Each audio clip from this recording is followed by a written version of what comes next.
Olá, queridos amigos, sejam muito bem-vindos ao primeiro episódio do Simples Cast. É com muita alegria, eu trago também o meu primeiro convidado, Gabriel Bonomi, senhoras e senhores, palmas! Muito obrigado pela oportunidade, cara. Cara, que felicidade estar trazendo esse primeiro episódio, principalmente com um cara que é amigo meu, sinceramente. A gente se conheceu praticamente no Twitter e só foi se ver lá na Bienal do Livro, né? Com certeza, foi logo coincidência, no primeiro dia. Outra pessoa. Enfim, antes da gente começar esse episódio maravilhoso com o Bonomi, eu vou falar aqui, eu já falei uma vez, só que acho que eu apaguei aquele vídeo, acho não, tenho certeza. Vou anunciar os vencedores, os 3 primeiros vencedores dos doadores do podcast. Eu tô usando a webcam e o microfoninho aqui que vocês me ajudaram a comprar. Então, em primeiro lugar, temos o Guilherme, o Ruivo do MBL. Você tá ligado quem é? O Barba Ruiva. Marco Finotti também, colega meu do Twitter, aqueles web amigos. E... é mesmo? Caraca. E por que você não ajudou e ele ajudou? Não, tô zoando. E por terceiro lugar, Mr. Favela, que, aliás, ele é um holandês, cara. Um gringo ajudou a gente. Então eu tô muito feliz, cara. E por direito, essas 3 pessoas, elas têm total assim. Elas podem escolher qualquer episódio pra estar fazendo parte como convidado. Então, o Guilherme, ele tem direito a participar de 4 episódios, o Marco tem direito a participar de 3, o Mr. Favela de 2 e demais doadores podem participar de qualquer outro episódio. Enfim, anunciados os vencedores, vamos ao que interessa. Gabriel Bonomi, pré-candidato a vereador de São Paulo, membro do MBL, estudante de Relações Internacionais. Esse é o bicho, cara. Cara, queria primeiro agradecer o companheiro que me fez vir até aqui, porque eu vim, eu lembro que eu tava na faculdade, aí do nada um cara me marcou no Twitter, aí eu vi que era o seu post falando quem que vocês gostariam de convidar pro podcast, então queria mandar um abraço aí pro Gabriel Mitraldi, não sei se é assim que se fala, que me convidou aqui. É realmente prazer estar aqui, poder dialogar, quem sabe expor os meus pontos. Não, com certeza. Falta pouco mais de um ano aí pra... O primeiro cara tinha que ser um cara especial. Honrado, cara. Desse jeito aí, pega. Aliás, hoje a gente tá com a falta do Ahmad, porque contratempos, foi como eu expliquei na live pré-lançamento do podcast. Eu e o Ahmad, a gente tem um tempo muito conflituoso um com o outro, então não vai ser sempre que ele vai estar aparecendo aqui nos vídeos. Infelizmente, não temos ele nesse primeiro episódio, mas acontece. Não, sem problemas. Qualquer coisa... Você, desde agora, já tá convidado a participar de outros episódios. Fico feliz, cara. Por favor. Eu ainda vou chamar você mais vezes, porque o cara vai ser vereador, tem que chamar, tem que puxar saco, né, mano? Quem me dera. Vou garantir subsídio aí pra você. Beleza. E, mano, você tá quanto tempo no MBL, velho? Cara, na militância desde 2020. Foi lá pra quando o Arthur Duval se lançou candidato a prefeito. Eu já tinha algumas opiniões políticas desde 2018, mais ou menos, que foi quando teve a corrida presidencial. A minha escola ficou muito dividida, então eu queria me inserir de alguma forma na política, para aprender mais sobre as ideologias, para ver quem eu deveria apoiar e quem sabe fazer um projeto nos próximos anos. Tá, já no ensino médio já tava engajado já. Exato, foi no 9º ano ainda, se eu não me engano. Nossa, mano, o cara começou muito cedo. E aí eu lembro que eu via, assim, eu estudava um pouco e eu me interessei muito pelo João Amoedo. Minha mãe tinha dito que ia votar nele, meu pai. E desde aquela época eu levantei a bandeira que eu levanto até os dias de hoje, que eu levantei muito no ano passado, que é nem Lula nem Bolsonaro. Então, quando teve o segundo turno, eu falei que se eu pudesse votar, eu não votaria em nenhum, não apoiei nenhum dos lados. E aí, desde lá, desde 2019, eu comecei a engajar mais politicamente e comentar mais sobre. Só que a minha base ainda era muito rasa. Eu não tinha muito uma bandeira, uma ideologia tão firme, tão sólida, não Você sabia. era um novista, só que não sabia de nada, resumindo. Exatamente. Tenho vergonha disso, Acho que inclusive. Eu todo pagava liberal pau de no partido. 2018 pra frente, ele começou sendo um novista assim. Foi foda, Porque, cara. querendo ou não, E, o Novo ele fez digamos, um levante interessante uhum. dos liberais. Hoje já É, não se pode dizer a mesma coisa, infelizmente. eles a princípio eram um partido que eu confiava. Nossa, Então eu muito. olhava para o Novo e falava, pô, os ideais deles são representados pelos meus. Só que eu não engajava muito, eu não trazia muito levantamento, eu não debatia, não lia as notícias. Então foi mais para 2020 mesmo, quando teve as eleições para a prefeitura. Eu perguntei até para minha mãe quem que ela ia votar, e ela falou que ia votar no Arthur Duval. E aí eu tinha visto até nas propagandas de TV que tinha um candidato do Novo. E foi ali que eu pensei, pô, eu não conheço esse cara, não sei quem ele é, não sei se eu deveria votar nele, apoiar, Não, porque na mas época eu tava já. o Amoedo, quando ele se lançou, ele estourou muito rápido, velho. Muito. Ele Eu estourou apoio. muito rápido. Ele seria, mano, se ele tivesse se candidatado agora, ele seria um grande competidor. Com Pelo certeza. menos em terceiro lugar ele ficava. Não, com certeza. Ele conseguiria unir a terceira via, eu acho. Nossa, E pra tirava caramba. muito voto de Lula e Bolsonaro, certamente. Porque era aquele pessoal que falou, eu não gosto dele, mas eu vou. Não, eu acho que. Eu acreditei até em 2022 que ele iria. Se ele fosse candidato, que ele iria para o segundo turno e venceria o Lula. Porque eu achei que ele tiraria o Bolsonaro do pleito com tanta aliança pela terceira via. No fim, eu percebi que eu estava errado porque a força dos dois estava muito grande e isso eu não imaginava. Ah, cara, eu, sinceramente, eu não acho que é questão, tipo, de força dos dois. Mas é porque realmente não tinha escolha, tá ligado? Ou era isso, ou era, sei lá, Ciro. Ciro Gomes. Nossa, olha que representação incrível. É, que Tipo, ninguém gosta. eu acho que, claro, tem os seus gados, cada um, o Lula e o Bolsonaro. Mas, mano, quem votou no Bolsonaro é porque realmente não queria votar no Lula. E parte do que votou no Lula é porque realmente não queria votar no Bolsonaro. Tipo, Uhum. Alan, Sim. Casemiro, tá ligado? Eu vejo muito isso até entre amigos meus, um cara da faculdade que é bem meu amigo, o Lucas, que eu converso muito com ele, ele tem visões muito próximas às minhas, só que ele não é tipo, eu sou mais voltado ao MBL, embora eu não seja ainda um membro oficial, eu quero esse ano já começar a academia, mas sou da militância Tem que já. ser da academia pra entrar na MBL? Não, mas eu queria fazer essa formação para já ter uma base, tipo, para ter mais base de conhecimento e tudo mais, então eu queria bastante fazer, por isso que eu não me considero um membro oficial ainda. Entendi. Mas enfim, Não, mas esse você já tá no lucro. Podemos, já tá com todo o seu perfil político Sim. já. O cara já Isso aí, tá raçudo já. Eu devia isso estar aí com assim. certeza. Mas enfim, voltando um pouco, eu converso bastante com esse Lucas até e ele tem uma visão próxima à minha, só que eu sou mais voltado ao MBL, ele parece mais um discurso social-democrata, um pouco mais tucano, e por isso ele falou que, tipo, mesmo contra a vontade dele, ele iria de Lula no segundo turno para evitar a vitória do Bolsonaro. Mas eu conheço ele, é um cara super íntegro que nunca votaria no Lula em condições normais. E eu acho que esse é o retrato de muita gente. A gente falou do Amoedo, o Amoedo com certeza também odiou o fato de ter que votar no Lula para tirar o Bolsonaro. Não, mas isso foi uma surpresa pra todo mundo.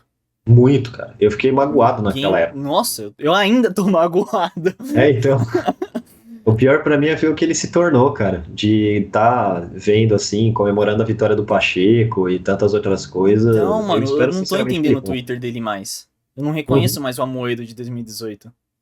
Era o cara Tipo, que era antipetista e não era um boçal que nem o Bolsonaro. não, eu fui lá no 12 de setembro nos protestos, eu vi ele discursar, eu falava, mano, eu tô indignado que esse cara não vai se candidatar a presidente, velho. Uhum. Nossa, mas eu achei muito estranho esse posicionamento dele, vou ser bem sincero. Eu achei bem também. Eu achei que ele não deveria ter falado isso e que, particularmente, ele deveria ter ficado nulo, porque assim Ah, ele ainda conseguiria salvar as porque é ideias dele. coerente. Exato.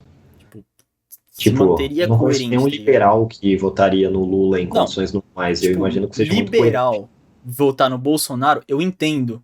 Digamos assim, Uhum. por não ter escolha, como a gente tá falando. Agora, liberal votar no Lula, mano, isso pra mim não me desce.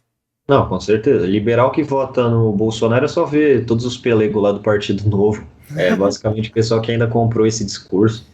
Mas votar no Lula não me desce. São pessoas que dizem até uma certa defesa da democracia, Não faz só que o sentido. Lula sempre atacou a democracia, sempre atacou o liberalismo, sempre atacou medidas econômicas liberais, sempre atacou qualquer tipo de plano econômico decente. Então é totalmente incoeso para qualquer espaço liberal, para qualquer político liberal ou até qualquer economista, como foi o caso de Armínio Fraga e essas pessoas apoiarem um cara como ele. Tanto é que você vê agora, deram nem 2 meses de governo, mas já no primeiro mês teve muita gente já pulando barco, inclusive o Meirelles.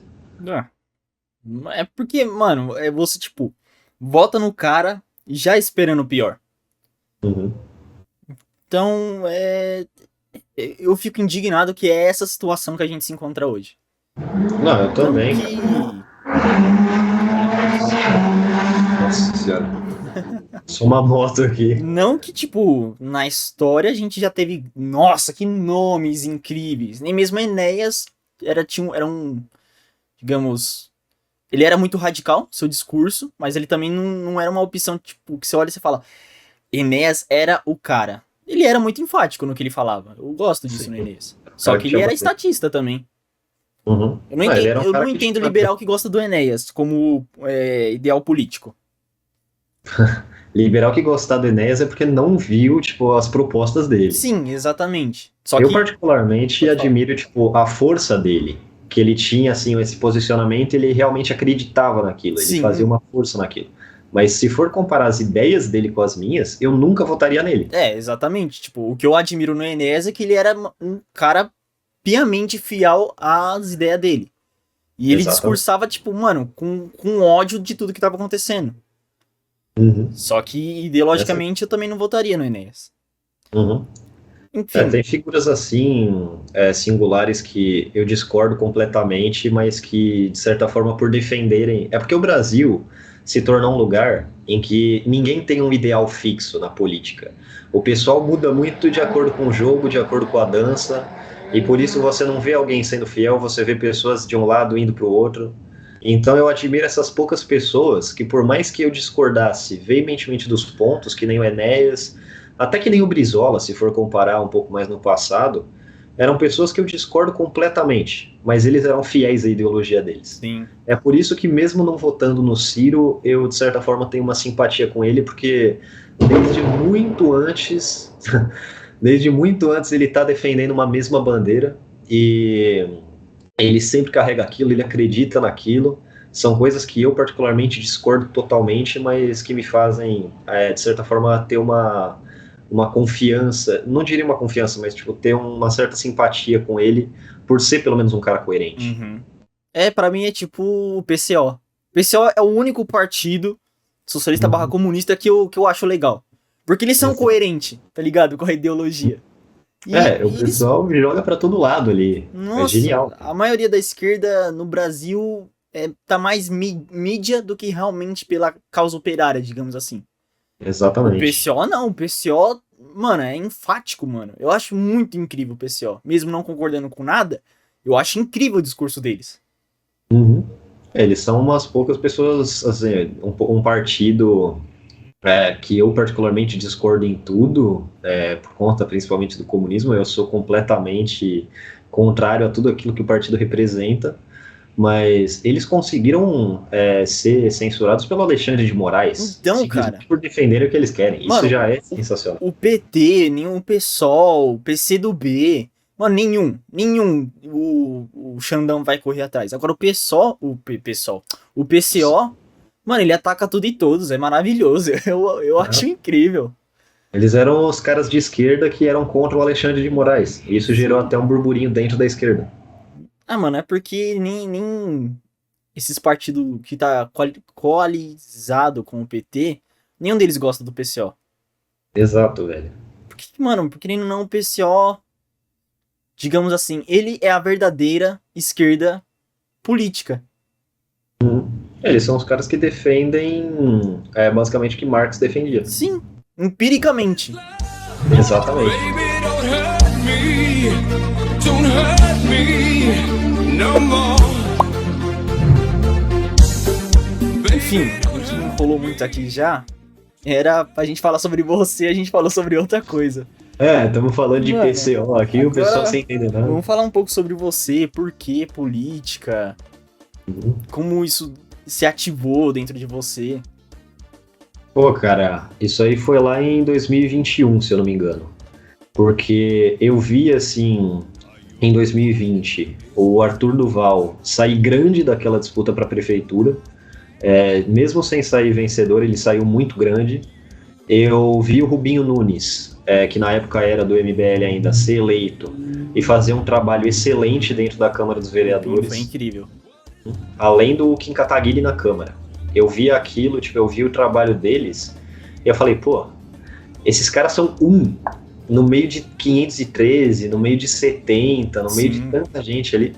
Aí eu falei que eu pensei que a via liberal estava muito mal representada, porque foi logo ali que eu comecei a ter um certo desgosto do Partido Novo, porque eu entendi que eles não estavam defendendo uma bandeira liberal, que não estavam passando muita proposta, eles estavam simplesmente pelegando pro Bolsonaro e o MBL enquanto isso trabalhava. Então eu falei, cara, seria muito mais legal se tivesse mais alguém ali. E aí eu comecei a pensar se eu deveria virar político ou não, se eu deveria entrar nesse meio. E por um lado, a minha mãe e o meu pai ficaram desesperados, falavam que não queriam que eu fosse, que não queriam que eu entrasse nesse caminho. Mas a minha avó e o meu avô, por parte de pai, eles me apoiaram muito. Porque eles falaram que eram pessoas como eu que deveriam entrar ali, que são pessoas jovens, com bandeiras e tudo mais. E aí eu tomei esse apoio deles, mais o apoio dos meus amigos, para perceber que eu talvez deveria tentar. Só que na época eu só sabia que eu era liberal. Eu não tinha nenhuma proposta, eu não tinha nenhuma ideologia para colocar dentro, além de saber que eu era liberal. Então, tipo, eu imagino que se eu tivesse mantido aquele pensamento até os dias de hoje, talvez eu teria elaborado algumas propostas, mas não tantas como hoje. Então, tipo, um marco decisório na minha vida mesmo foi em outubro de 2021, que foi quando eu infelizmente perdi a minha melhor amiga. Ela tirou a própria vida no dia 17.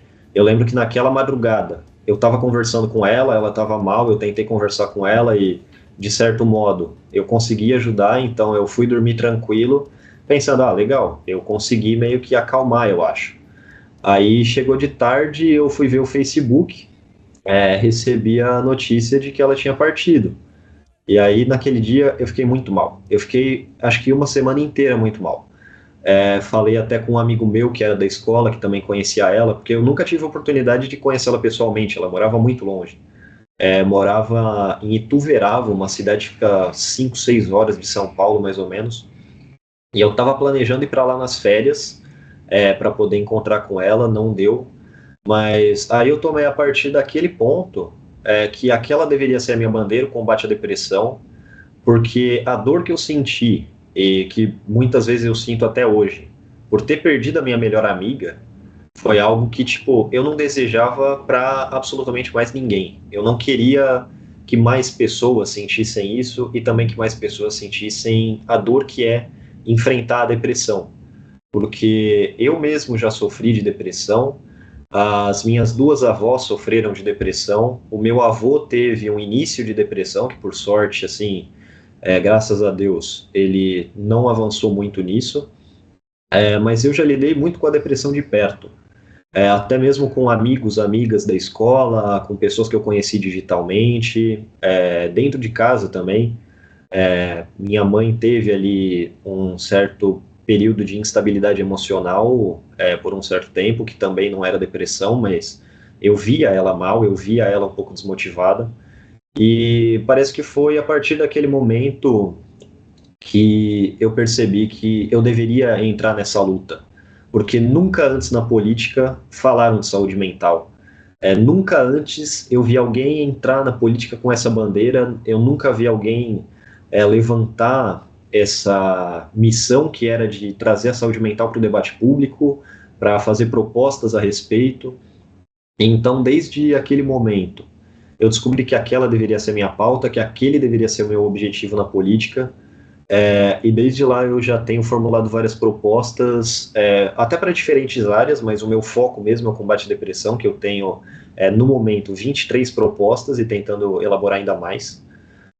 Porque realmente é algo que afeta muito as pessoas, a saúde mental afeta Mal do século, né, desde mano? as pessoas mais novas até as pessoas mais velhas, afeta todo mundo, e é uma coisa que deixa as pessoas improdutivas, que deixa as pessoas desmotivadas, que deixa as pessoas tristes, e que de certa forma impacta também em todo o redor, porque querendo ou não, não é só a pessoa que está passando por um período de depressão. Por ela estar assim, as outras pessoas também acabam ficando preocupadas, ficando angustiadas, ficando tristes, ficando preocupadas principalmente. Então é algo que eu realmente desejo lutar, porque é uma dor que eu senti por muito tempo, que eu sinto até hoje, e por isso eu quero muito poder reverter esse cenário. O Brasil hoje é um dos países que mais os índices de depressão entre jovens aumentam a cada ano. É um dos países que mais jovens tiram a própria vida a cada ano, em média de proporção. Então é um cenário difícil, é um cenário muito complicado, que eu quero de certa forma ajudar a fazer se tornar mais inclusivo de certa forma na política, para que pelo menos eu consiga mudar um pouco esse cenário, para ajudar essas pessoas e quem sabe dar o exemplo para as próximas gerações políticas. Sim. Então, basicamente, a entrada na política, principalmente por causa da sua amiga e de familiares com esse mal, né? Tá afetando Exato. todo mundo e só tem crescido.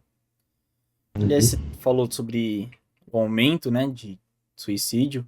O Brasil, por acaso, tá chegando perto do Japão? Porque o Japão sempre foi o maior, né, esse índice. O Japão foi os países da Ásia em geral, porque lá tem uma rotina de trabalho muito pesada e uma demanda muito pesada pelo trabalho. Uhum. Eu não sei, sinceramente, se está chegando perto disso, mas eu sei que entre os jovens, salvo engano, eu posso estar enganado, mas entre os jovens, mais ou menos até os 18 anos, o Brasil já tem um índice maior do que o Japão nesse cenário. Mas, tipo, eu não acho que deve ter já um motivo fixo do porquê desse aumento, mas na sua concepção já tem alguma ideia do que pode ser? Olha, eu avalio muitos fatores. O primeiro deles é o que abalou o mundo inteiro, que foi a pandemia. Só que eu acho que no Brasil em específico, a pandemia abalou muito mais a saúde mental do que em outros países. Porque o Brasil, você sabe, é um país onde as pessoas gostam de aproveitar, gostam de fazer churrasco, reunir os amigos, fazer festa. Tem várias festas de carnaval, de fim de ano. E de certo modo, na pandemia, isso ficou muito restrito. E como tiveram também muitos óbitos por conta da Covid, muitas pessoas que ficaram internadas, e também muitas pessoas famosas que partiram e deixaram um vazio no coração de vários admiradores. Eu imagino que aqui, como a gente tem esse simbolismo muito forte, a gente acabou sentindo mais a pandemia. Porque a gente gostava bastante de curtir festa, churrasco, reunião com família, com amigos, e quando isso foi cortado de nós, foi um problema muito grave, porque a gente não tinha mais assim uma distração. Futebol, por exemplo, que era Cortado. aquilo, exato, foi Principal cortado. esporte do Brasil. Uhum. Foi cortado o maior passatempo. E aí o que o pessoal ia fazer? Tinha Big Brother para ver na TV. Eu imagino que Olha que emoção! esse tenha sido o ponto. Tipo, o pessoal ficou órfão de atividades. Sim. Tinha ficou aquelas órfão de sair de lives lá, né, casa. dos cantores e tal, mas, mano, Sim. não é a mesma coisa. Nunca Não vai ser.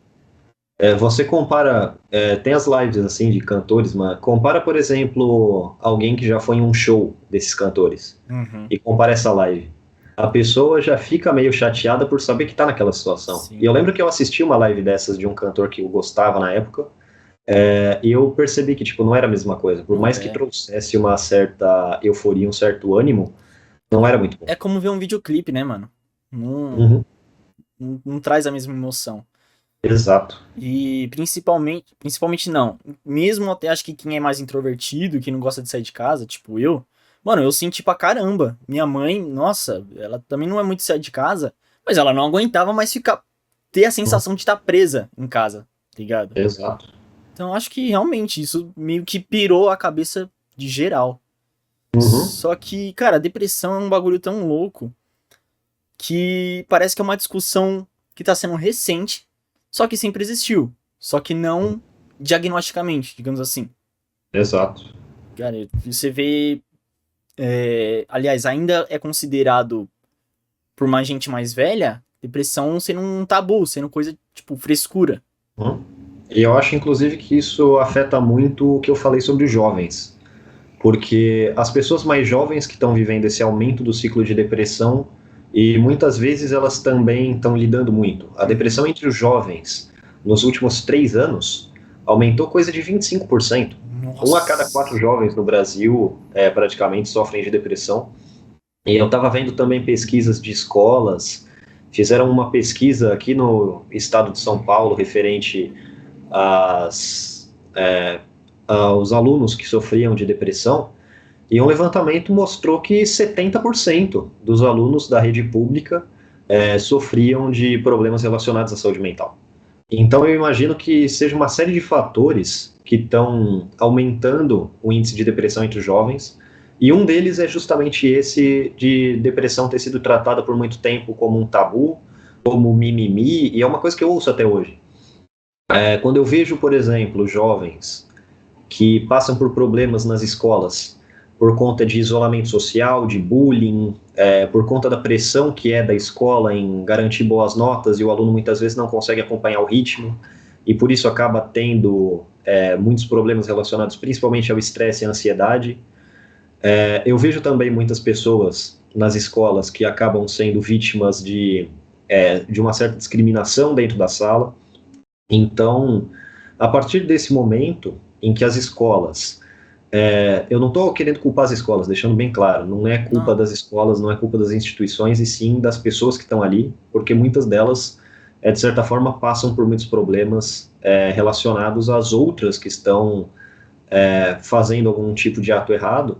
E se você for ver quem faz esse tipo de ato, quem discrimina, quem faz bullying, geralmente também tem problemas de saúde mental. São pessoas que costumam ter uma vida difícil, que costumam passar por problemas em casa, que muitas vezes possuem problemas familiares, possuem problemas sociais e por isso acabam agindo dessa forma.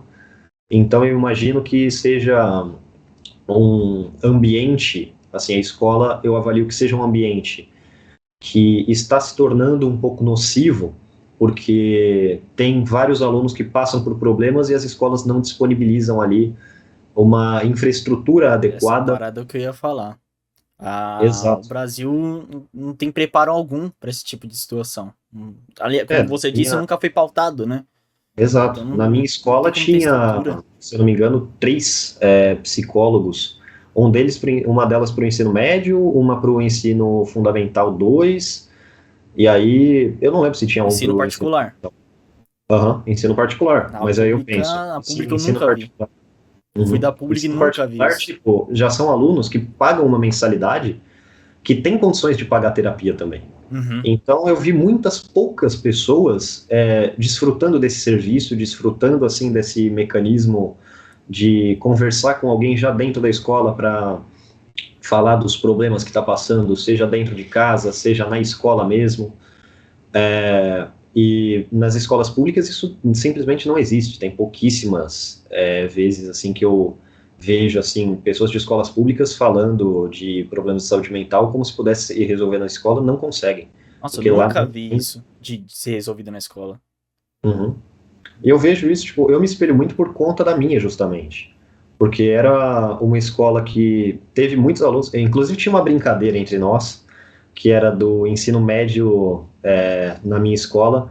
Todos os alunos tiveram pelo menos uma vez um problema de saúde mental relacionado à escola por conta da pressão, porque era uma escola muito difícil, mas era uma brincadeira que a gente fazia, embora tivesse um fundo de verdade, porque muitos alunos tiveram ansiedade, muitos alunos tiveram crises de ansiedade, inclusive, durante a prova. Uhum.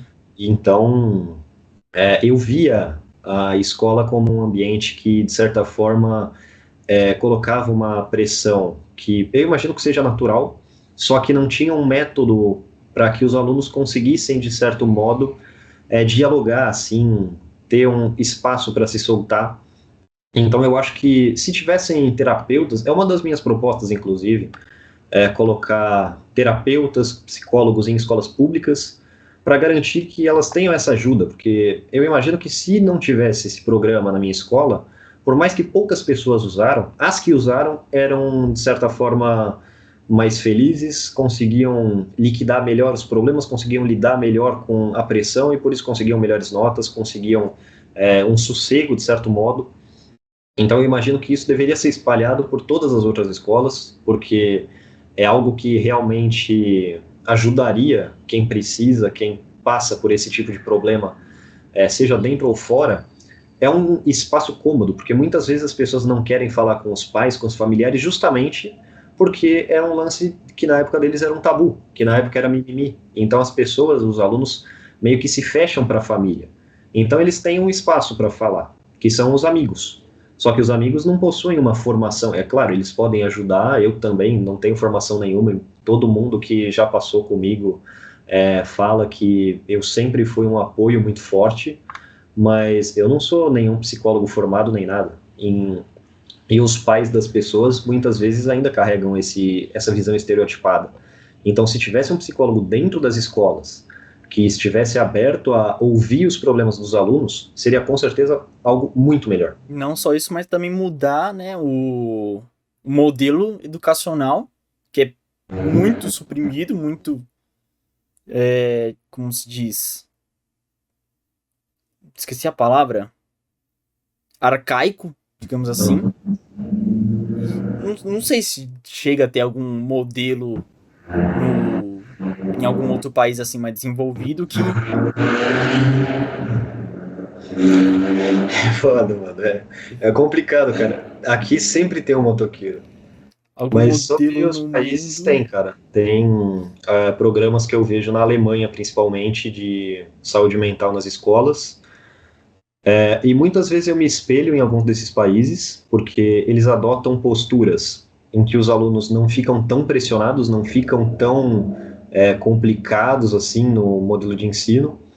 Eu imagino que isso seria muito positivo de colocar aqui. Esse lance de psicólogos, por exemplo, em vários lugares que foi testado ao redor do mundo, deu certo. Eu vejo também na Alemanha, na França, um modelo Holanda. educacional muito melhor, Holanda. Então, um espaço que, tipo, a educação é fato que passa por muitos problemas. Então, precisaria mudar primeiro a pirâmide educacional. Uhum. Mas isso aí eu imagino que seja uma competência muito além dos meus parâmetros, porque eu, particularmente, não sei como a educação poderia se tornar mais leve além dos programas que eu tenho de saúde mental. Eu imagino que, tipo, tenham métodos para isso que eu quero bastante estudar. Eu acho que ainda nesse ano eu vou dedicar uns meses de leitura para entender como deixar uma educação mais leve, mais serena, e ao mesmo tempo de muita qualidade, para que os alunos continuem aprendendo bastante, passando em universidades e tudo mais. Só que eu preciso fazer isso com muito tempo. Eu ainda não tenho esse preparo para dizer como a educação poderia ficar, de certa forma, Aqui em menos... Kataguiri já tá aí na comissão de educação, né? Já é o presidente Exato. dela. Esse aí eu confio que vai poder fazer muitas coisas boas pela educação, para que realmente entende da área. O Lula já tá barrando aí programação e robótica, né? Uhum. Não sei como é que vai ficar dentro desses 4 anos. Retrocesso do PT sempre passa por isso. Infelizmente.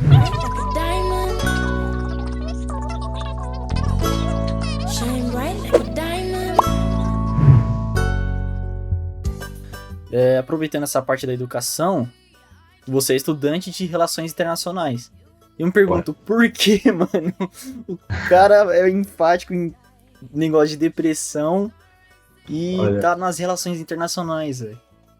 Olha, essa pergunta é realmente muito boa, porque, acredite se quiser, eu não queria fazer relações internacionais e não era nenhuma opção que eu cogitava. Ué, O que aconteceu foi o seguinte, primeiro eu tenho que falar do meu melhor amigo, um dos no caso, mas o cara que tá há mais tempo comigo, que é o Carlão, ele já tá comigo faz 12 anos, como meu Cara. amigo, e tipo...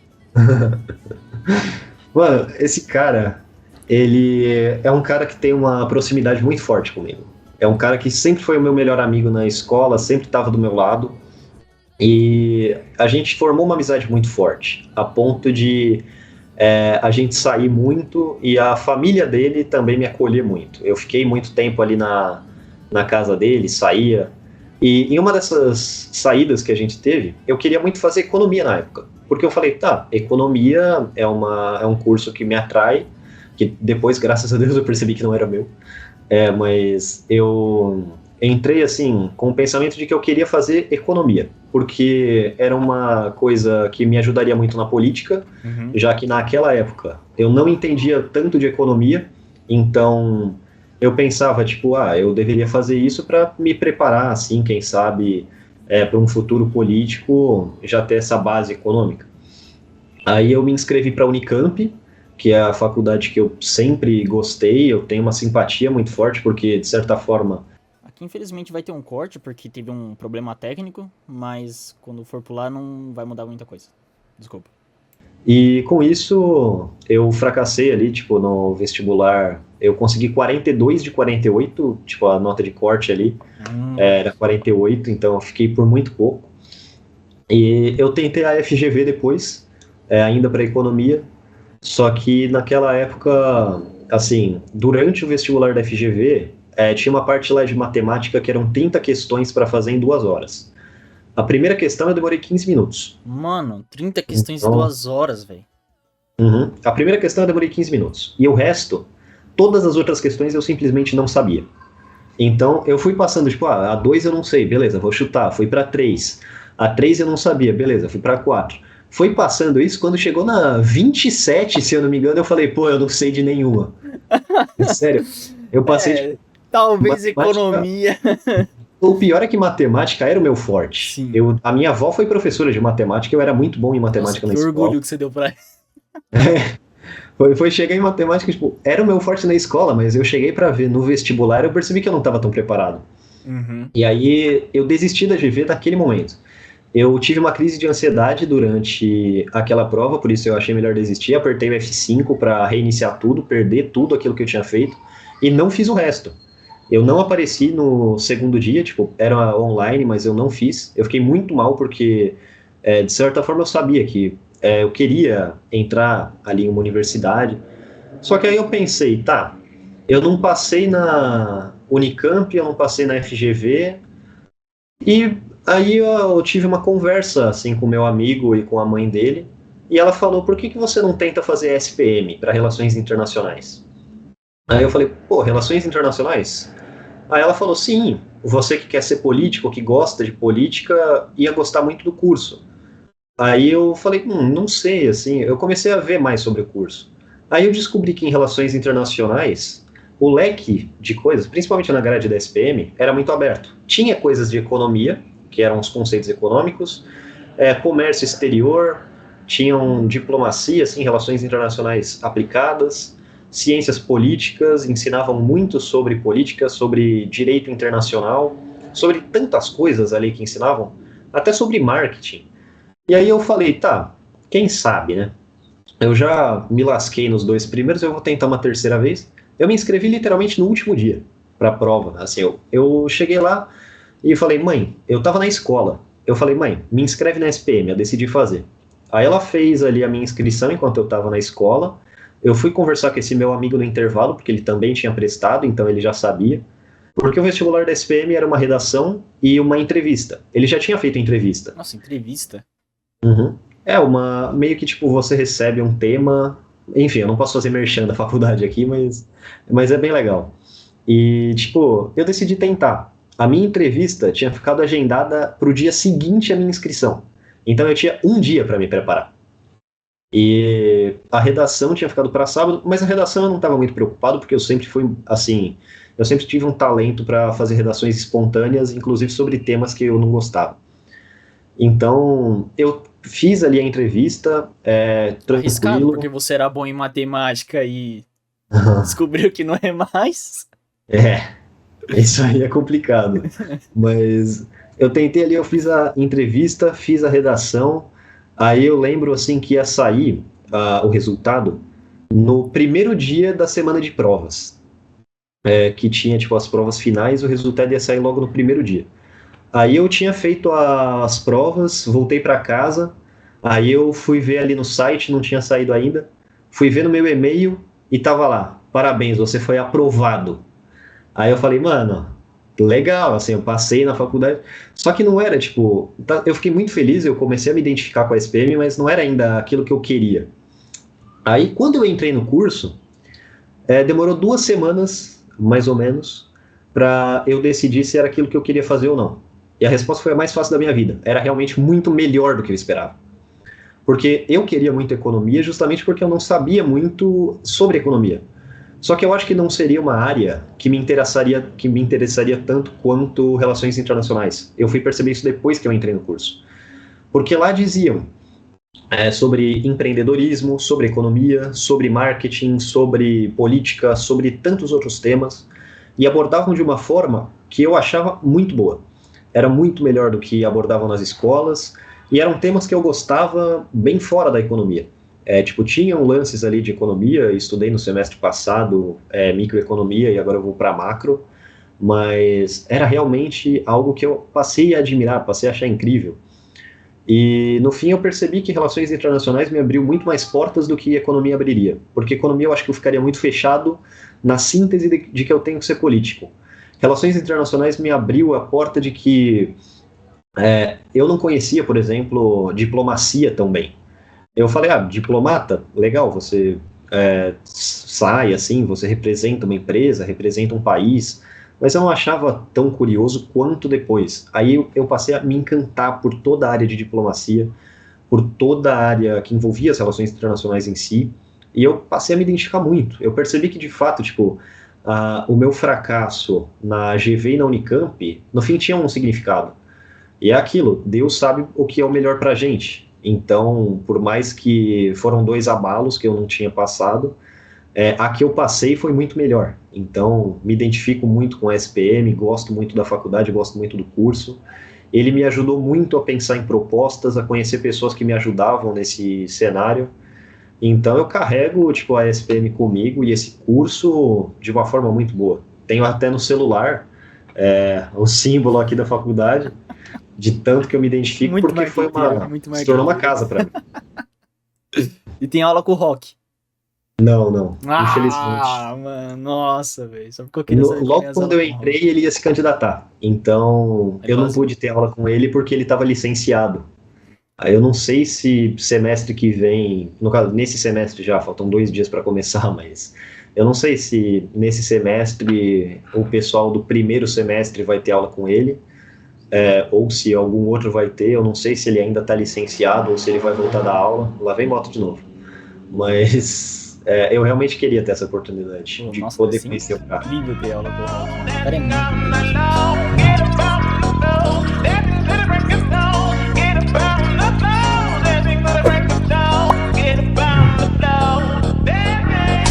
Por que o MBL? Você falou, né, que sua mãe ia votar no Arthur Duval, que você conheceu os caras. Uhum. É que eu admiro, tô falando por mim. Tem pessoas que eu admiro no MBL, mas eu, particularmente, não tô falando que é o pior movimento do mundo, mas eu particularmente não gosto do MBL. Mesmo eu gostando muito, do Kim Kataguiri, do Rubinho, quando ele era do MBL, entendeu? Sim. Por que você entrou, quer entrar no MBL em si, cara? O que ele te traz? A real foi que quando eu voltei a acompanhar a política lá para 2020, na candidatura do Arthur, eu não conhecia o MBL. Eu não sabia que o Arthur Duval era do MBL, eu não conhecia nada. E aí eu fui ver os vídeos dele no YouTube. Fui ver ali ele questionando as pessoas, os vídeos dele na Lesp, e eu me identificava com aquilo. E isso me levou a conhecer, por exemplo, o Kim Kataguiri, o Rubinho Nunes, o canal oficial do MBL, que eu vi as análises ali do Renan Santos. E, de certa forma, eu percebi que, tipo, eles manifestavam ali a minha opinião, manifestavam ali os meus pontos de uma forma muito boa. E foi graças ao Arthur, com os questionamentos dele que ele fazia e com as estratégias dele e do Kim em debates, que eu passei a saber como debater, porque antes eu tinha vergonha, eu não sabia muito como defender os meus pontos. Foi graças a eles que eu comecei a ler mais sobre as indicações ali que o Kim dava, sobre Friedman, por exemplo, que eu li, sobre Hayek também, sobre tantos outros, e também o Arthur Duval, que era um cara que eu acompanhava muito. E aí eu lembrei que em 2018, quando eu perguntei para minha mãe quem que ela ia votar, ela falou tal, assim, dos nomes, e eu lembro que na hora que ela foi votar, tipo, o meu pai foi votar antes dela. Aí ela perguntou em quem que ele tinha votado para deputado federal. E aí ele falou do Kim Kataguiri. Aí a minha mãe falou, era esse o cara que eu queria lembrar. Porque ela tava numa dúvida, ela falou que ela ia votar tipo num Kim Nagiri, Kim Nigiri, não sabia o nome dele. E aí aquilo me fez lembrar que aquele cara foi o que minha mãe tinha votado. Aí eu comecei a acompanhar o cara para ver se ele era bom. E era muito bom, era um cara muito melhor do que eu esperava. E aí eu fui ver até outros movimentos, o JL, por exemplo, que eu conheci, o Livres Vem Pra Rua. Só que eu imagino que movimentos assim, ao JL um pouco menos do que eu vou falar. Ao JL eu percebo que são unidos. É bom mesmo, porque eu sou da UJL, se falar mal dela... Tô zoando. Mas, tipo, o Livres e o Vem Pra Rua, eu percebo que são dois movimentos muito heterogêneos e dois movimentos em que parece que um não está ali pelo outro. Porque eu vejo, por exemplo, quando tinha lances ali do MBL com qualquer tipo de polêmica, todos eles postavam as mesmas coisas, todos eles defendiam as mesmas bandeiras, todos eles demonstravam uma união ali, uma família de fato. E no Livres e na UJL não, no Livres e no Vem Pra Rua, eu não via isso. Eu via, tipo, era um movimento que parecia mais que era um movimento mais forte que as pessoas que estavam lá. E no MBL eram as pessoas que faziam o movimento. Não sei se deu para entender. Deu. Mas era basicamente isso. Eu pensava bastante no MBL como um grupo que se ajudava, e no Livres como também um grupo, mas um grupo que fazia, tipo, que não era tão próximo, que não tinha laços tão próximos, que não tinha laços tão fortes. E aí eu comecei a acompanhar mais o MBL. Foi ali que eu conheci a Amanda Vettorazzo, o Renato Batista. Foi, inclusive, o Renato Batista uma das grandes pessoas que me fez querer estudar relações internacionais. Então, eu cheguei, assim, para o MBL, comecei a me engajar nos eventos, só que eu estava aberto às ideias. Eu não me identificava tanto com o Livres, assim, eu não via as bandeiras dele, o comprometimento deles tão próximo do liberalismo. A UJL é um movimento que eu gosto, mas parece ser muito mais um movimento universitário. Sim. E por isso acaba não trazendo políticas de fato para dentro, assim, das câmaras, para dentro das assembleias. Embora tenham alguns nomes ali da UJL que eu acompanho, que eu gosto. Mas eu vi, assim, no MBL não só mais eficácia, como também um diálogo muito mais firme com a realidade. Porque eles eram muito mais... Eles sabiam bater melhor, basicamente. Eles sabiam se posicionar melhor mediante aos cenários da atualidade. Eles apareciam ali, eles defendiam os pontos deles sempre de forma coerente. E se eles precisavam voltar atrás em algum ponto, eles voltavam. E não tinha problema nenhum naquilo. Eu vejo muito disso no MBL, de eles se reinventarem, de se reformularem a cada momento que passa. E foi por isso que eu decidi meio que me interessar um pouco mais neles, a ponto de participar de eventos.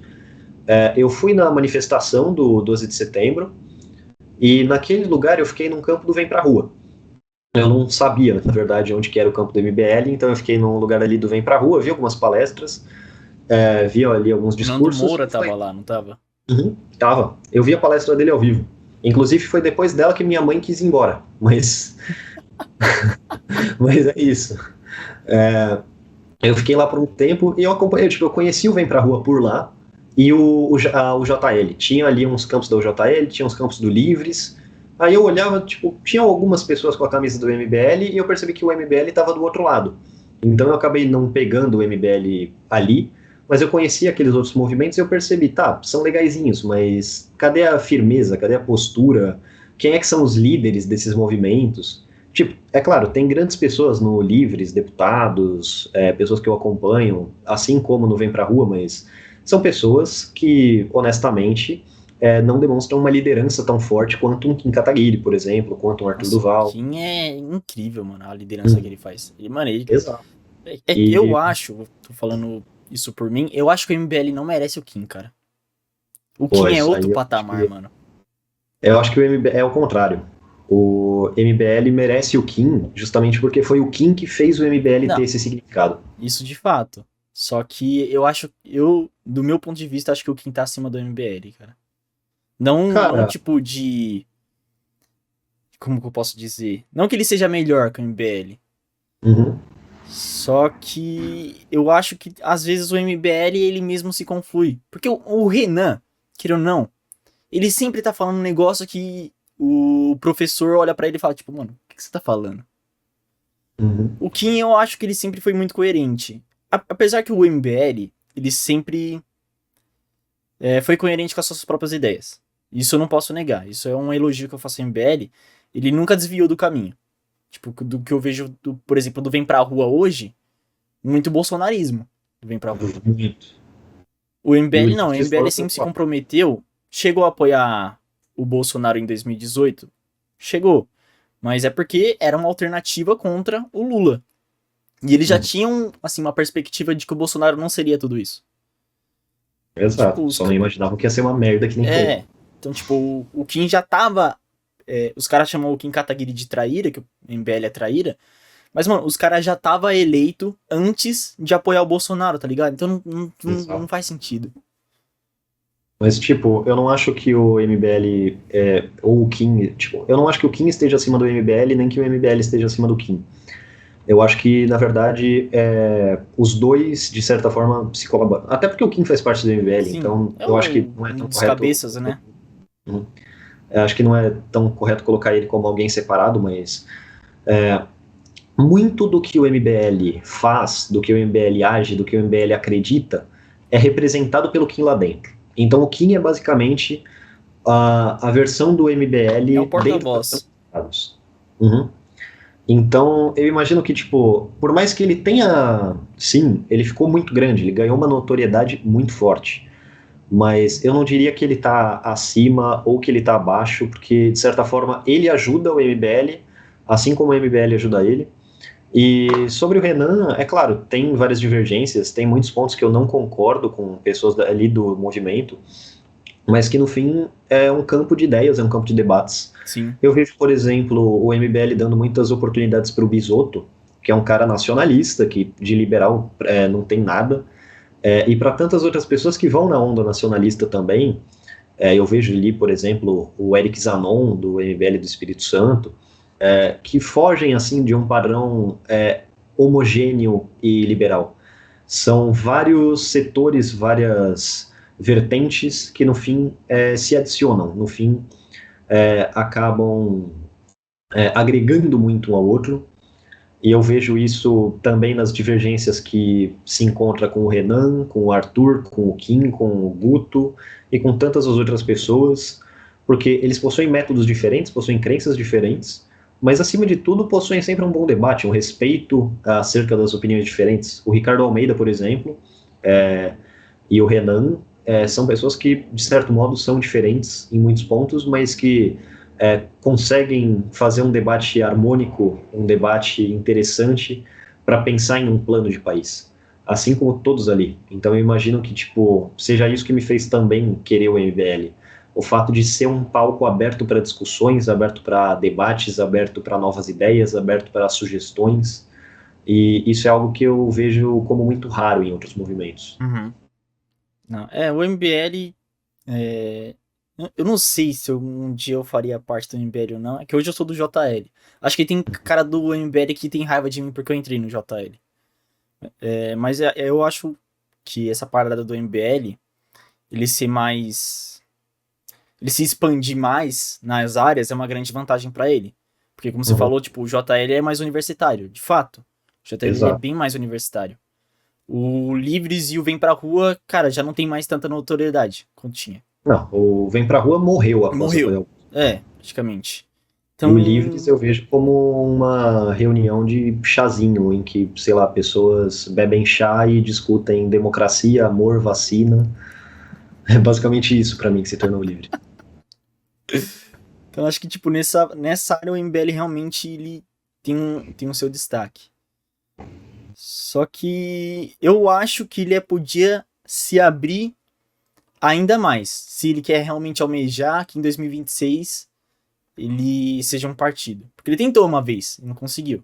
Não sei se hoje em dia ainda tem essa capacidade. Não, a meta é justamente, no meio desse ano, já termos o nosso partido. E assim, se eu não me engano, demoram 2 anos para ele funcionar. Então, até 2026, eu imagino que, com a candidatura do Danilo Gentili, nós já estaremos em um partido próprio, um partido único. E a gente está aberto para vários debates e para pessoas novas, embora não pareça.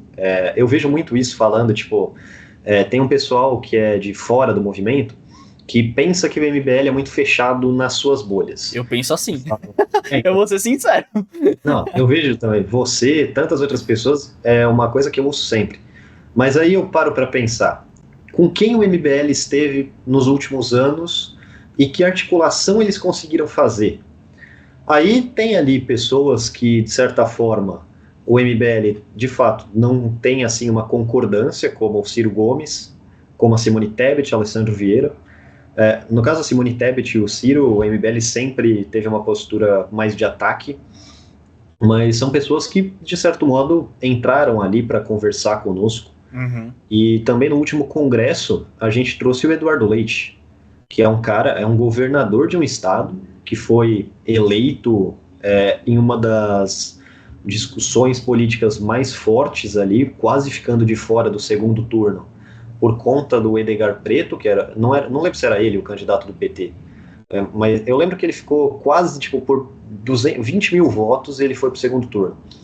E aí ele estava ali no congresso do MBL, e agora vai ter um congresso virtual do MBL, que trouxe, por exemplo, o Deltan Dallagnol, que é um cara que, de certo modo, foi atacado um pouco pelo MBL por conta da questão do Sérgio Moro, que se provou ser um cara traiçoeiro, mas eu imagino que o lado diplomático do MBL, falando assim, por estudar relações internacionais, mas o lado diplomático do MBL, ele não se mostra tanto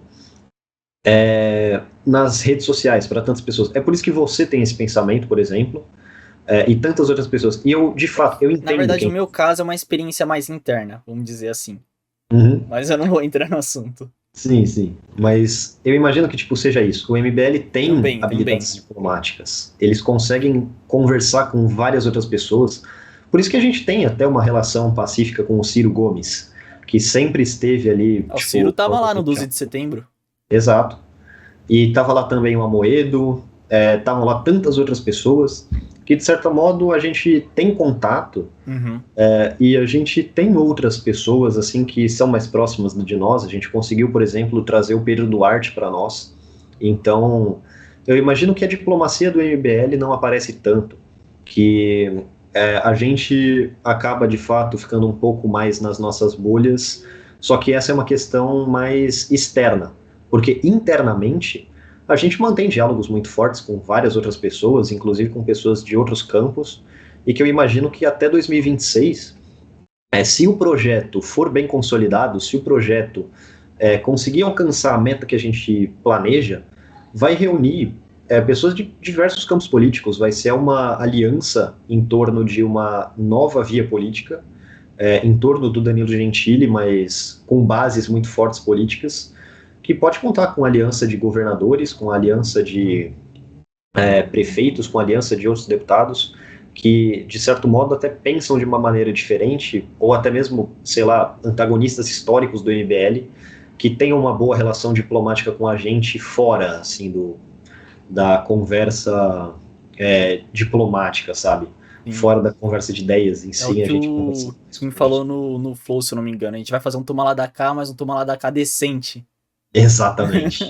E é isso que a gente pretende. Até porque também, mano, essas últimas eleições, cara, foi querendo ou não uma disputa de público. E de 2018 pra cá, o MBL não, digamos assim, não que ele morreu, mas que ele perdeu o público, ele perdeu.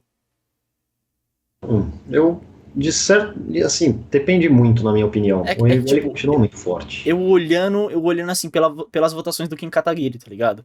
Uhum. Mas Nossa, o Kim Kataguiri, naquela época, era não só um candidato único, então o MBL lançou a gente com uma repercussão muito forte em cima do Kim. Mas uma coisa que é fato é que naquela época muitas pessoas vincularam o Kim ao Bolsonaro antes do segundo turno. Então muitas pessoas foram nele, muitas pessoas confiaram nele. E de certo modo foram tantas pessoas assim que acreditaram nele, votaram nele de fato, que eu acho que aquela medida de 2018 não pode ser usada com a mesma régua para a medida de agora, porque era uma eleição totalmente polarizada. Era uma eleição em que haviam dois fanáticos, dois, no caso, completamente nocivos, e de um lado tinha uma fanbase do outro, tinha basicamente os gados, então era como se fosse uma briga de fãs, e a gente não imaginou que a força desses fãs era tão forte. Eu acho que, de certo modo, é um erro, que não é do MBL, mas um erro de todo mundo que era de uma terceira via, foi acreditar que Lula e Bolsonaro não estavam tão fortes assim. Porque a gente acreditava que o bolsonarismo ia registrar números muito ruins. Eu, por exemplo, falei, não, beleza, eles vão conseguir eleger alguns deputados federais, alguns deputados estaduais, mas o Bolsonaro, ele tem risco de perder no primeiro turno.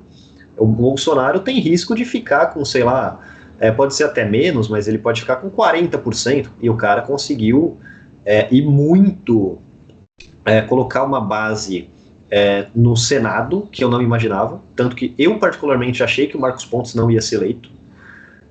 Não se imaginava que o Bolsonaro teria uma força tão nociva assim, que o Tarcísio, por exemplo, eu achei, no meu conceito levianíssimo, que o Garcia ia para o segundo turno e não o Tarcísio. Eu achei que o cara do PSDB, que era um poste, que não sabia de nada, ia para o segundo turno porque o Tarcísio não era bem quisto em São Paulo. E, de certo modo, as pesquisas maquiaram muito isso. As pesquisas meio que mostravam o Tarcísio e o Haddad, mas o Haddad à frente, uma coisa que, de fato, não aconteceu. O Haddad foi escorraçado. Sim. Mas a gente não imaginava a força do bolsonarismo.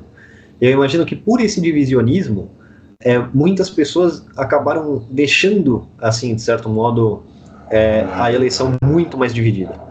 Por isso que eu vejo a queda dos votos no MBL não aconteceu por conta de nós perdermos público. Pelo contrário, desde 2018 para agora, o MBL aumentou bastante a rede de público, a rede assim de transmitir as notícias, de ter ali representantes, de ter ali pessoas que gostam do movimento.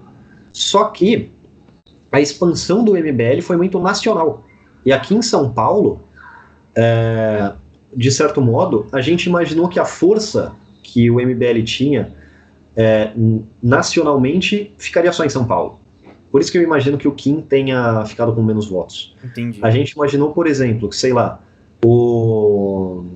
uma pessoa ali, a base que a gente tinha de tantas curtidas nas publicações, fosse se converter a votos, os seguidores fossem se converter a votos. E aquilo ali não aconteceu, porque muitas das pessoas eram de outros estados. Eram, por exemplo, de Rio de Janeiro, Minas Gerais, Nordeste, Norte, de várias regiões do país, região Sul. Muitas pessoas falaram, assim, eram de outros estados, eram de outros lugares, assim. E também tem que ser considerado o fato de que muitos do público do MBL são jovens. Então, o que eu acredito é que muitos acabaram sequer tirando o título de eleitor ou não tinham idade para isso. Pessoas, por exemplo, que no ano passado tinham 15 anos ou completaram 16 anos depois da eleição, e por isso eu imagino que a gente tenha ficado com uma votação menor do que em relação ao ano passado, ao ano passado não, à eleição passada, mas não acho que o MBL tenha perdido força nisso. Cara, é interessante você falar sobre esse negócio, tipo, o eleitorado do MBL ser jovem. Porque aí eu fico lembrando da campanha do Kim Kataguiri com música de anime. Tipo, legal, no começo. Mas depois ele começa a escalar num nível que você fica tipo, tá, Kim, calma. Você precisa de outro público também, não é só adolescente. Muito nos animes. E, cara, o MBL é jovem. Só tem, pelo menos do último congresso, o primeiro e último congresso que eu fui, acho que foi o sexto, cara, só tinha jovem. Você não enxerga lá pessoa com mais de 30, tem alguns, mas tipo, 30 pra cima, cara, é muito minoria. E o MBL, querendo ou não, vai ter que recorrer, de alguma forma, a buscar um público mais adulto. Com certeza. E eu acho que essa é a maior fraqueza, porque o MBL se construiu como um movimento polêmico, o que ajudou muito o MBL a crescer, porque eu imagino que a política atualmente seja polêmica, por conta de tantas coisas que aconteceram.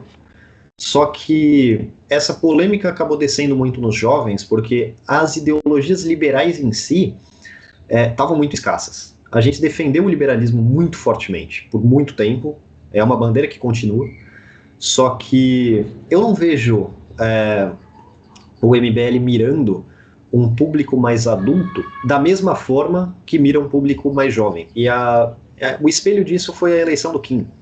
Porque, tipo, tá certo, eu gosto de anime, dá pra ver aqui atrás, eu assisto bastante coisa, tenho quadro, mas eu falei, não, beleza, esse negócio aqui é legal, ele tá fazendo jingles, ele tá compondo coisas que são divertidas, só que para uma população jovem.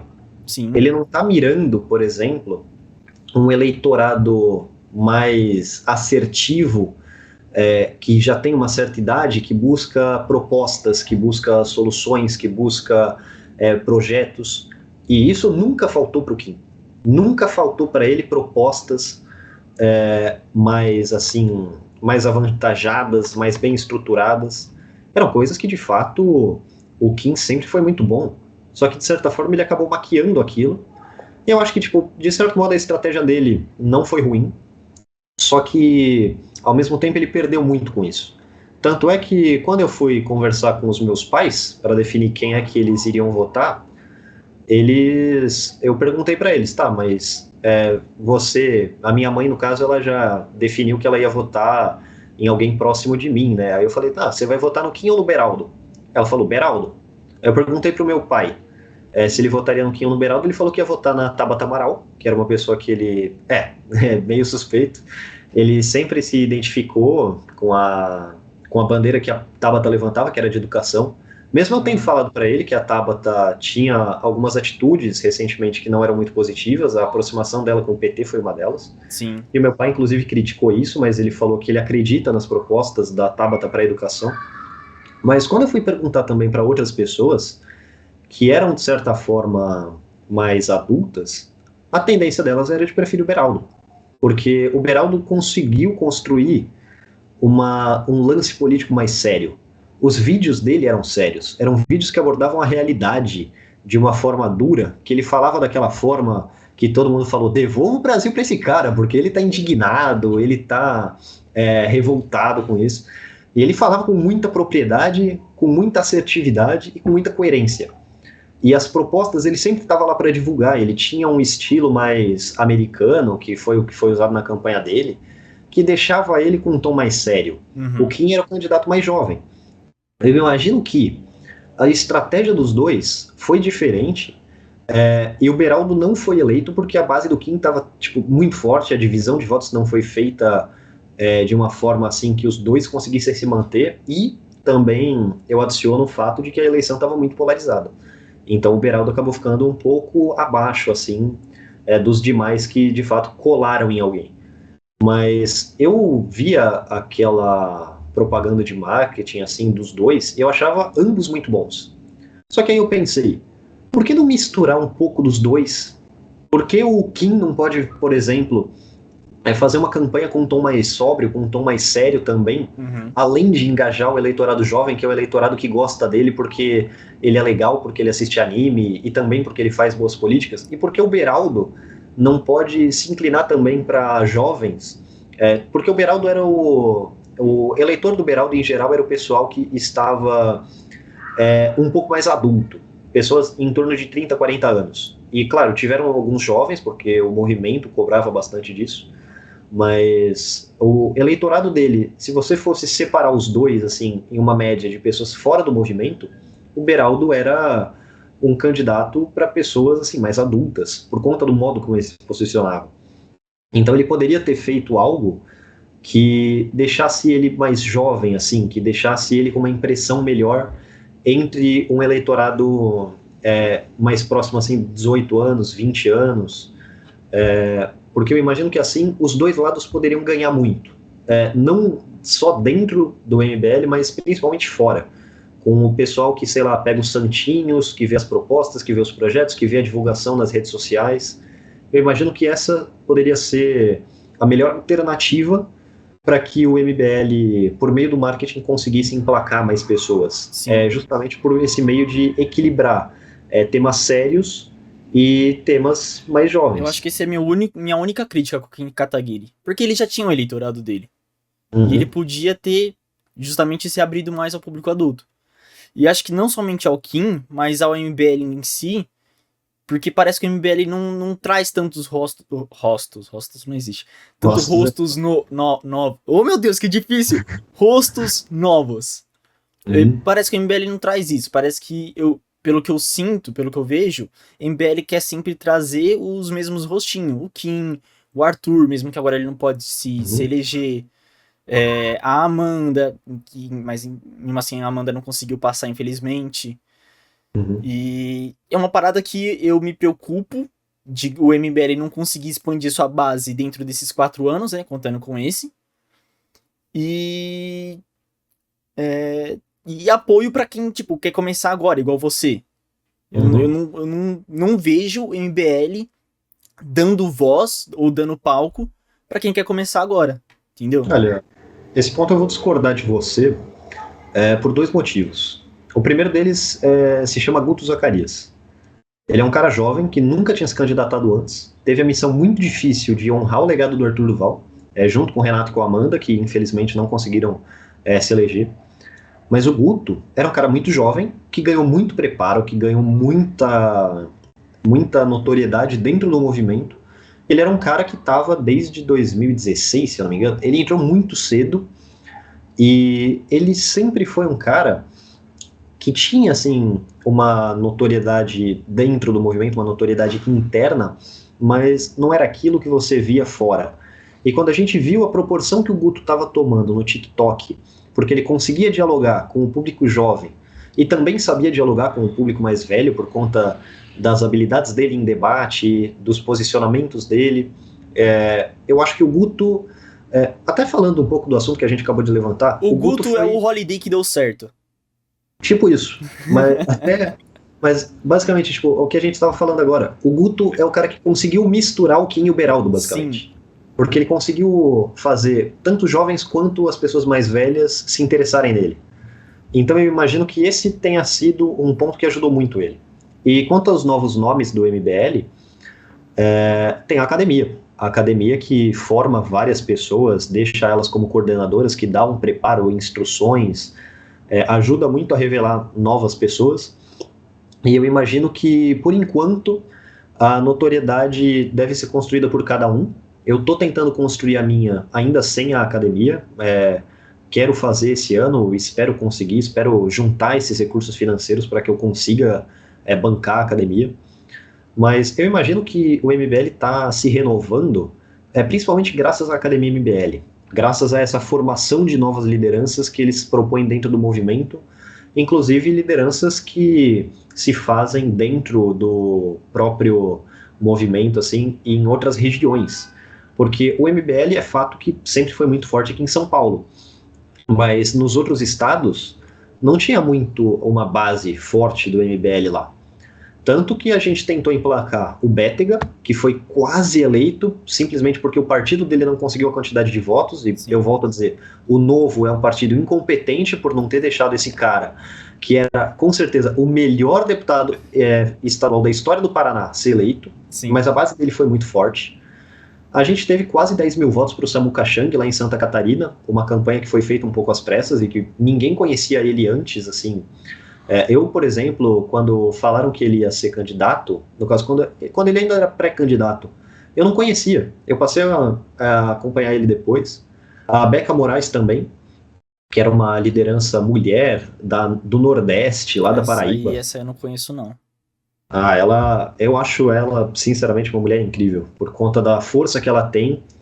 Ela foi a única do MBL que teve que pegar recursos do fundão, porque foi muito complicado construir uma campanha sem doações, já que ela não era tão popular assim, ela era menos popular assim do que o Chang, do que o Bétega, e ela foi a única que teve essa coragem de falar que ela ia fazer isso porque ela queria mudar o sistema lá dentro. Ela pegou uma segunda suplência, e eu tenho muito orgulho dela, por mais que na época gerou um certo burburinho, o pessoal falando, mas ela pegou fundão. Eu acho que é válido, de certa forma, para o cenário dela de ter conseguido pouco dinheiro de doações, que era insalubre para fomentar uma campanha, e mesmo assim ela ter ido lá, persistido, ela conversava muito com as pessoas, ela é uma pessoa super simpática, e no congresso, quando eu fui falar com ela, ela era muito tímida. Eu lembro até que eu falei, oi, tudo bem, posso tirar uma foto contigo? Ela ficou meio, tipo... Meu Deus, sem querem saber tirar foto comigo? Como assim? Ela é realmente um doce, assim, é uma pessoa que eu admiro bastante, que construiu, assim, uma trajetória política muito boa, mesmo, infelizmente, não tendo sido eleita. E eu imagino que as lideranças do MBL vão se formar ainda mais, principalmente a partir desse ano. A gente está vendo alguns nomes ganharem notoriedade, como, por exemplo, o Faustino, lá do Rio Grande do Norte, que está fazendo vídeos polêmicos e que chamam bastante atenção. Uhum. Eu vejo também colegas do MBL de Minas Gerais, MBL do Paraná, MBL Espírito Santo, MBL Rio Grande do Sul, MBL Santa Catarina principalmente, que está ganhando muito destaque com o Matheus Ribeiro, com o Matheus Batista. Então eu vejo assim, esse crescimento do MBL e essa renovação, essa busca por novos líderes. Eu imagino que em 2024 vai ser a oportunidade perfeita para o MBL mostrar isso. Para o MBL mostrar, por exemplo, que são novas pessoas, são figuras novas que estão tentando e que podem ser competentes em outras cidades, em outros estados, para assim mostrar que não só nós estamos renovados, como também nós estamos mais fortes. Cara, eu espero muito, tipo, apesar da minha intriga pessoal com o MBL, vamos dizer assim, porque é pessoal, querendo ou não, eu não vou mentir. Meu problema com o MBL é pessoal. Eu espero muito que o MBL realmente cresça nesses últimos anos, em 2024, 2026, porque querendo ou não, as lideranças que ele coloca, cara, a mentalidade deles é incrível. O Guto, que você mencionou, nossa, quando eu vi ele a primeira vez no TikTok, falei, mano, que maluco chato. Nossa, que cara chato. Mas depois que eu conheci ele mesmo, e fui ver as propostas dele, falei, mano, que maluco inteligente, que maluco incrível. Foi dizer assim muito rápido. Ele é muito bom. E eu espero que, tipo, não que o MBL não fique emplacando apenas nas capitais dos estados, mas principalmente no interior, mano. No interior nós temos nomes, principalmente aqui no interior de São Paulo, tem vereadores assim, o Márcio Colombo, o Glauco. Não, Santo André não é interior. Santo André não é interior. Parem de falar isso, por favor. Campinas também não é, segundo sua régua. Então a gente tem, assim, lideranças no interior e a gente tenta construir mais isso. É o que eu vejo, o MBL mirando outras cidades para construir as suas campanhas a partir de 2024. E eu imagino que isso vai ser de fundamental importância para o movimento crescer como um todo. Sim. Por exemplo, o eleitorado do MBL, o que eu imagino, é que a gente tinha, sim, eleitores em outras cidades, mas o nosso foco era na cidade de São Paulo. E aí, várias pessoas que passaram, os nossos candidatos, por exemplo, sei lá, Pega aqueles caras de centrão mesmo, do União Brasil, aqueles caras que ninguém conhece. Aí você vai pro interior, é unanimidade esse cara lá. Em cidades que ele tem, por exemplo, sei lá, cidades de, sei lá, 60 mil habitantes, o cara tem 50 mil votos. Sim, Isso mano. pesa. Pesa Então pra é isso caramba. que o MBL tem que investir. Cidade Ele tá pequena, com- cara, é um ótimo recurso. Um ótimo Uhum. recurso. Exato. É o que eu digo. Se você consegue ali, pelo menos, sei lá, Campinas, que é uma cidade de interior que o MBL, eu avalio que não tenha tanta força como tem nas outras cidades de interior, como Santo André, São Bernardo. No ABC tem Uhum. essa diferença mesmo. Se fosse em Campinas, o MBL conseguiria eleger os dois. Uhum. Porque Campinas é, querendo ou não, uma metrópole muito forte, Muito que tem forte. muitos habitantes, que tem... Subestimam muito Campinas, bastante. vocês, viu? As pessoas subestimam muito Campinas. Estimam. Subestimam pra caramba. A base de Campinas é muito forte, porque Campinas é uma cidade tem sensacional. milhões de habitantes. Imagina só se você consegue, desses milhões de habitantes, sei lá, 50 mil votos. Pô, 50 mil votos, se fosse dividido ali, por exemplo, entre a Amanda e o Renato, os dois entravam. Então, Nossa, cara. eu acho que Campinas deveria ser uma prioridade, além de outras cidades grandes. Campos do Jordão, por exemplo, é uma cidade que tem uma boa notoriedade. O vice, que é o Felício Ramute, foi prefeito de São José dos Campos, que também é uma cidade que a gente poderia mirar. São Caetano, se eu não me engano, também não tem um nome assim do MBL por lá. Eu posso estar enganado, eu posso estar esquecendo de São alguém, mas... Caetano tem o... Qual o nome? Ah, mas ele não é candidato, ele é só coordenador. Umbelino. Ah, sim. Tem Não foi Umbelino. candidato. Só que o Umbelino, ele não... Talvez ele saia pra candidato. Não fiquei sabendo muito, não. Faz tempo que eu não falo. Provavelmente. E, cara, outra cidade, agora que eu pensei, Santos. Cara, olha a base que tem em Santos. É uma cidade litorânea e, via de regra, o litoral, por ser uma cidade que exporta e importa muito, passa muito por problemas de barreiras tarifárias, de negócios exteriores, assim. E, via de regra, muitas pessoas ali são liberais porque defendem uma baixa nas taxas, defendem menos impostos, porque sabem que aquilo ali prejudica a economia local. Se tiver, eu sei que tem nomes do MBL em Santos. Eu acho que também seria muito bom explorar essa área em si. Explorar de mais regiões metropolitanas fortes. Porque eu imagino que isso vai trazer um retorno muito positivo. E é isso algo que eu gostaria bastante de ver. De ter uma representatividade em vários outros lugares, em várias outras regiões. Porque o nosso foco está sendo, é claro, na cidade de São Paulo, que é a maior zona, mas tem outros lugares fundamentais ali que poderiam ser explorados. Sim. Falando em cidade de São Paulo, você vai mesmo tentar pra cidade de São Paulo, vereador. Vou. Por que você não vai pra Campinas? Não tem condições, cara.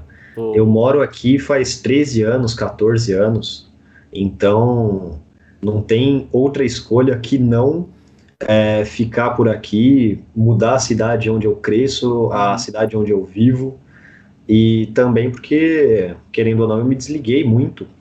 Campinas é uma cidade que, se você for ver, tem uma realidade diferente de São Paulo. Porque por mais que sejam duas metrópoles, eu vejo que Campinas é uma cidade que está tendenciosamente muito bolsonarista. louco. É uma cidade mais à direita, enquanto São Paulo tem uma força maior da esquerda por aqui. Eu vejo, por exemplo... Boulos é o exemplo. Exatamente. A gente tem o medo do Boulos ser grande assim na cidade de São Paulo. E em Campinas eu não vejo isso. E eu imagino também que me adaptar àquele lugar para saber como fazer é algo muito difícil. Então, a cidade de São Paulo é o lugar onde eu tô. Lá vem moto de novo, mas eu já tô acostumado. Deixa passar. Passou. Mas enfim, é o lugar onde eu tô, assim, faz muito tempo. A cidade de São Paulo é o lugar onde eu cresci, é o lugar onde eu estou, assim, localizado como cidadão e conheço. Então eu imagino que a minha pré-candidatura a vereador daqui deveria ser feita justamente por eu conhecer o lugar. Porque senão, imagina, eu vou lá, eu seria que nem o Tarcísio. Eu seria candidato, não Ganhou. saberia o nome de nada ali. O Tarcísio surpreendentemente conseguiu. Uhum. Caraca, mas é que. Conseguiu. Então, é o que você falou naquele negócio de São Paulo, tá muito esquerda hoje. É que o Boulos já não tá mais. Então, tipo, não vejo nenhum sucessor do Boulos hoje. Mas você não acha que ele vai tentar para federal, para prefeito em 26, em 24? Ele não vai sair do federal pra tentar prefeito. Eu acho que vai. Sair do federal? Eu acho que vai. Ele é uma liderança que tem muita notoriedade agora. Eu acho que o Haddad vai tentar de novo. Mas aí ele sairia do ministério. Ah, o Lula coloca outro. Não, É justo. acho que o Lula vai mandar ele ir pra São Paulo. Porque ele vai precisar de alguém de qualquer jeito. Seja o Boulos ou seja o Haddad. Uhum. Eu acho que, tipo, a minha teoria vai ser uma candidatura do Boulos, a candidatura do Ricardo Salles, que demonstrou esse desejo. E, por outro lado, o Ricardo Salles vai estar muito fraco, porque a base bolsonarista até lá, eu imagino que vai estar muito dividida. Uhum. Vão ser pessoas assim que não tem mais essa crença. Eu acho que o bolsonarismo não dura esses 2 anos. O Bolsonaro já está fora da presidência. Esse messianismo em torno do Bolsonaro vai acabar alguma hora. Os poucos fanáticos que restarem vão no Ricardo Salles. E qual vai ser a outra via da direita? Vai ser o Russomano. Porque o Russomano sempre tenta, ele sempre tenta ser prefeito, e agora ele tem um aliado muito forte que é o Tarcísio, que é do próprio partido dele. Sim. Embora eu acho que o Tarcísio não vai ficar no Republicanos. Mas o Russomano, enquanto o Tarcísio está no Republicanos, tem esse apoio. E é por isso que eu acho que o MBL deveria focar muito em uma candidatura para prefeito em 2024, que consiga ser ainda maior, quem sabe, do que a do Arthur. Porque, cara, imagina ficar entre Boulos, Salles e Russomano. É um pesadelo. E o Ricardo Nunes. O Ricardo Nunes é outro que eu, sinceramente, acho que não vai. Porque ele tá muito fraco. Pô. É que eu fico pensando se, nesse caso, em questão de prefeito, o MBL vale mais a pena tentar mesmo investir em prefeito para São Paulo ou tentar colocar mais vereadores em outras cidades. Uhum. Entendeu? Eu pensando desse jeito, eu tentaria colocar mais vereadores em outras cidades. Mas, mano, pegar vereador pra São Paulo vai ser um desafio, cara. São Paulo é. Eu acho que, tipo, nas últimas eleições a gente conseguiu 3. E eu, sinceramente, dos 3, nenhum deles ainda tá no MBL. Todos os 3 simplesmente romperam.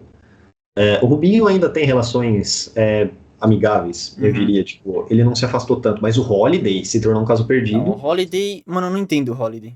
Eu também não. E o Marlon do Uber. Você lembra do Marlon do Uber? O Marlon do Uber não lembro.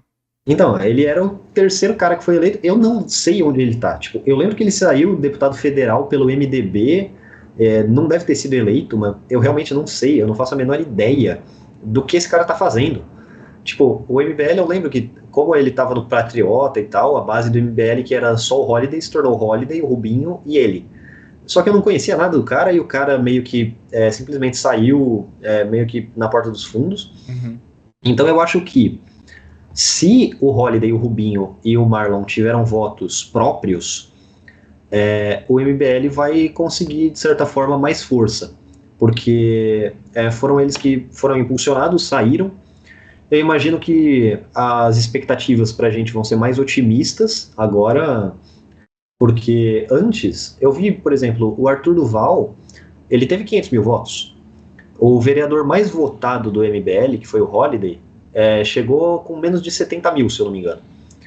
Então, eu acho que, tipo, a gente tem que criar uma base que faça muitos vereadores entrarem, ao mesmo tempo que cria essa lealdade com o nosso candidato, para que, sei lá, os votos dessas pessoas que votam no prefeito também votem nos nossos vereadores. Uhum. Porque eu vi, assim, o Rubinho Nunes, eu acho que teve 35 mil por ali. Então, de certa forma, a base do MBL estava sólida, mas o pessoal que votou no Arthur para prefeito, alguns deles, e eu diria até que uma certa maioria, embora singela, não votou nos nossos vereadores. Por isso a gente não conseguiu colocar tantos. Entendi.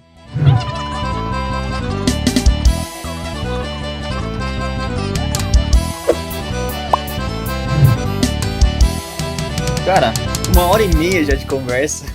Nem pareceu, acho. Foi muito rápido. Passou muito rápido, cara. Passou muito Tô rápido. aberto a mais coisa ainda. Se você quiser, pode mandar. Vamos deixar pra outro dia, porque também já eu tenho compromisso.